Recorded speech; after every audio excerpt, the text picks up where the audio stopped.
రెడ్డి జిల్లా పంచాయతీరాజ్ విభాగం అధ్యక్షులు వైఎస్ఆర్సీపీ అనుబంధ విభాగం వెన్నపూస రవీంద్రారెడ్డి రాష్ట్ర అధ్యక్షులు మరియు జగన్మోహన్ రెడ్డి గారి ఆధ్వర్యంలో ఈరోజు ఈ కార్యక్రమాన్ని చేయబోతున్నాం. 27వ తారీఖు కలెక్టర్ ఆఫీసులో ముందు. గత నెల 3వ తారీఖు పంచాయతీల కాల పరిమితి ముగిసింది. గత 2 ఏళ్లుగా పంచాయతీల్లో 15వ ఆర్థిక సంఘం నిధులు దాదాపు 2024లోనే కేంద్ర ప్రభుత్వం 1120 కోట్లు అందిస్తే వాటిని ఇప్పటిదాకా అందించకుండా ఏమైపోయినాయో కూడా తెలియదు. అట్లాంటి పరిస్థితుల్లో ఈరోజు పంచాయతీరాజ్ వ్యవస్థ ఉంది. తర్వాత గతంలో గ్రామాల్లో జగన్ గారి పేరు చెప్తే నిర్మాణాలు కనిపించేవి. నాడు నేడుల్లో పాఠశాలలు అయితేనేమి, సచివాలయాలు అయితేనేమి, రైతు భరోసా కేంద్రాలు అయితేనేమి, హెల్త్ క్లినిక్లు అయితేనేమి అనేక నిర్మాణాలు కనిపించేవి. ఇప్పుడు ఊర్లలో గ్రామాల్లో వాళ్ళ కార్యకర్తల ఇళ్లలో గోకులాల షెడ్లు కనిపిస్తున్నాయి.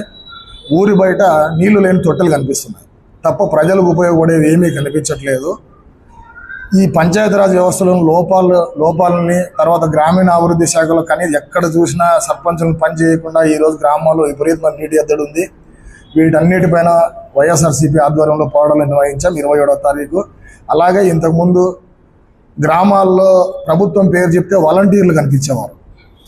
ఈరోజు వాలంటీర్ల సంఖ్యకు రెట్టింపు సంఖ్యలో బెల్ట్ షాపులు కనిపిస్తున్నాయి. ఎక్కడ చూసినా కూడా వేరే ఏమీ కనిపించట్లేదు గ్రామాల్లో. ఆ రోజు అనేక సర్వీసులు సచివాలయాల ద్వారా అందించబడేవి ప్రజలకి.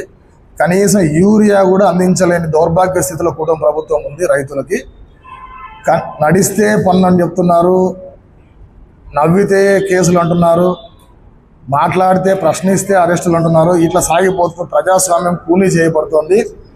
వీటన్నిటినీ తాగుబోతుల మీద ఉన్న ఆసక్తి కనీసం సాగుదారులపై లేకుండా ఉంది ప్రభుత్వానికి.